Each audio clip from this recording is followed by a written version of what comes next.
How's it going? It's Ricardo here from SMST, Saturday Morning Sports Talk, here with your midweek recap.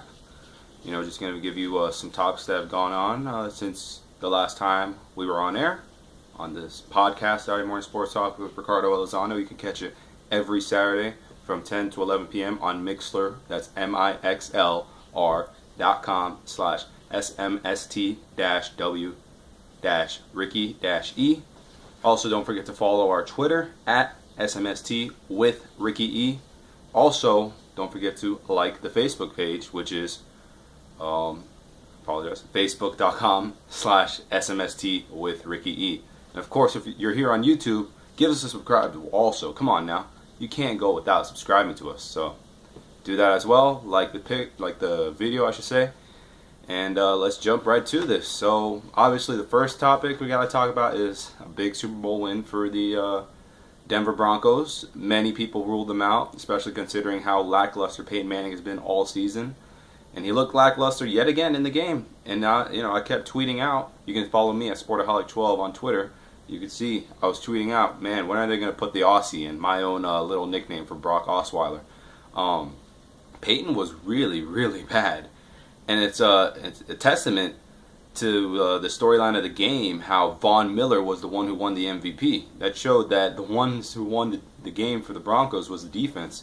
Clearly, the way they were, pressuring Cam Newton, forcing him to throw the ball and sacking him, it all played out. And of course, they won for a reason. And I had said that if there wasn't that holding call that had led to the C.J. Anderson touchdown, Brandon McManus would have got another field goal. He would have had 12 of the team's points. He might have been the one who won MVP.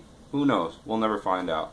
But congrats to Peyton Manning. And if that is it, I enjoy all the years that I've gotten to watch you play firsthand, especially considering being a Patriots fan and that big rivalry that he has with Tom Brady. I appreciated it very much. Of course, you have to consider me a Peyton hater, but I was rooting for him in this one so he could go out with a bang. And I'm glad that he most likely did, unless for some odd reason he does decide to return. That's the next topic I got you. Will Peyton Manning retire? Will he actually retire? Why should he come back? What reason does he have to come back? He's 39 years old, first off, so he'd be 40 next year. What reason? What does he have to prove? He has a great career that he's put together, finished. He could be finishing with a Super Bowl. What more could he possibly want? What is there to accomplish? And it's not going to be with the Broncos because, of course, they have to re-sign Brock Osweiler, which is most likely going to happen. But they're going to cut Peyton Manning, and then that's the second time Peyton Manning would be cutting his career, and he's a Hall of Fame quarterback, arguably, in my opinion, the second best quarterback of all time behind my own personal top quarterback, Tom Brady. And what else does he have to prove? Peyton Manning, if you are so happy to watch this, and I'm sure you've heard it from all your family, all the experts, you should retire. This is the way to go out, 100%. There's no reason to come back. There's nothing else to prove. You are a great quarterback, and I'm glad you did your job. Word to the Patriots. All right, next for you, Marshawn Lynch. He announced his own retirement during the game, during the Super Bowl, and the way he did it was by typical Marshawn. He threw up cleats on top of an electric wire, such as to say, hanging up the cleats because he's done. And he had it with a peace sign emoji, and same word to Marshawn, the way I'm saying to Peyton, you've had a great career, you deserve it. What you did with the Seahawks and the Bills was absolutely amazing. It was a great 9 years to watch you. Thank you so much. You're one of the best. Don't forget HMD. Look that up. So a little bit more NFL for you. We got Johnny Manziel in the headlines yet again. Man, this kid needs to shape up. Apparently, he had been going to practice drunk near the end of the season.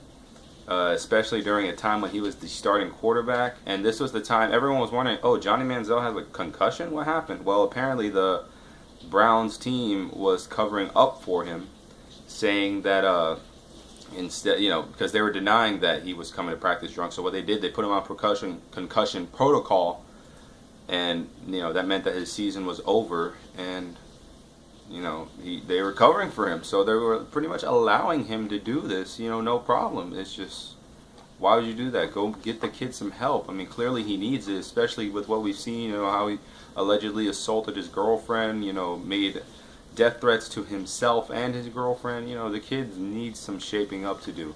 And there was a nice little message that the Super Bowl MVP Von Miller sent out on Instagram saying, they were doubting me 2 years ago, and they're doubting you right now, and look at where I'm at now. Look at where you could be 2 years.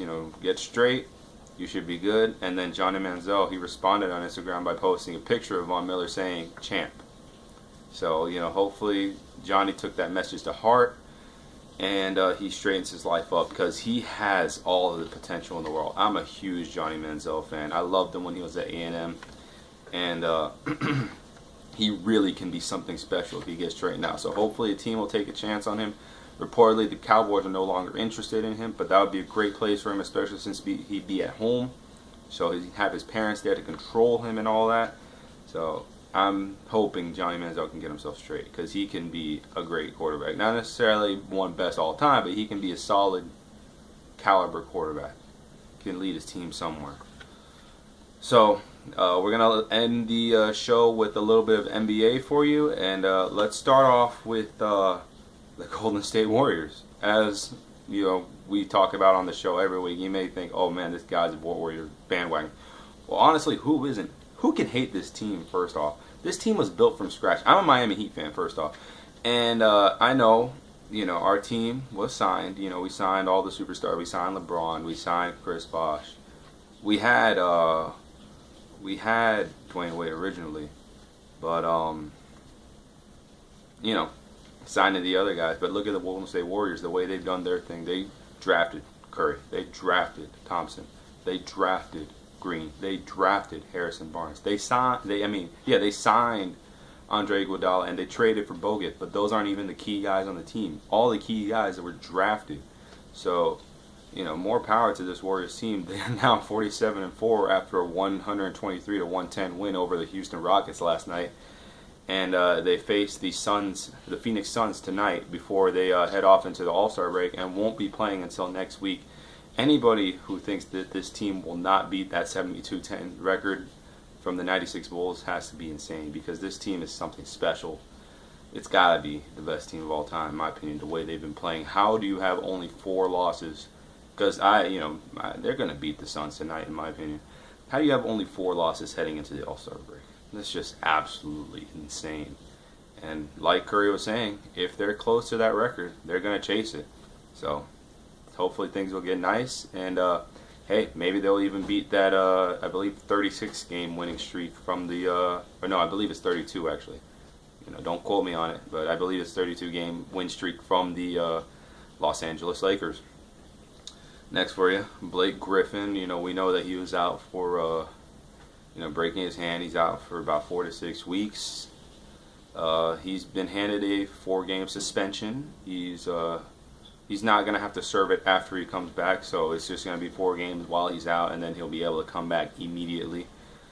But, that's because he hit a team official, the testy dude, Mateus Testy, and, he's going to have to serve it. And, well, he's not serving really because, like I said, he is injured, so he's going to be serving it while he's on the bench. But, hopefully he can be himself after he comes back if he is not traded, because there are rumors out there that he will be traded, of course. But we'll see how that goes. And finally, I'll leave y'all with some sad news for the NBA with Jimmy Butler being out 3 to 4 weeks with a strained knee. He strained it in a game, I believe, against, don't quote me on it, but I believe the Pistons, if I'm not mistaken. And that means he's going to be out for the All-Star game. Now, who's going to fill in? That's my, if you ask me, Hassan Whiteside is deserving. Of course, they're probably going to fill it in with a small guy because, to replace Butler. But Hassan Whiteside, he is a beast, and that's my bias, of course, being a Miami Heat fan. But he's the only one doing it with blocks, the triple doubles, like he says, like he proclaims. And you can't blame the guy, It can't be. If you're the best, you're the best, and he's the best at his position in the NBA. If you ask me, better than Drummond, better than Cousins. He's a beast. So that's it. All I got for y'all today. Don't forget to subscribe. Don't forget to listen in every Saturday from 10 to 11 a.m. on Mixler.com/SMST-W-Ricky-E. Follow our SoundCloud, SoundCloud.com/SMST-W-Ricky-E. Same thing with our Twitter and Facebook. Twitter is at SMST with Ricky E, as well as the Facebook.com/SMST with Ricky E. Follow myself on Instagram and Twitter, Sportaholic12. And you'll be hearing from me on Saturday.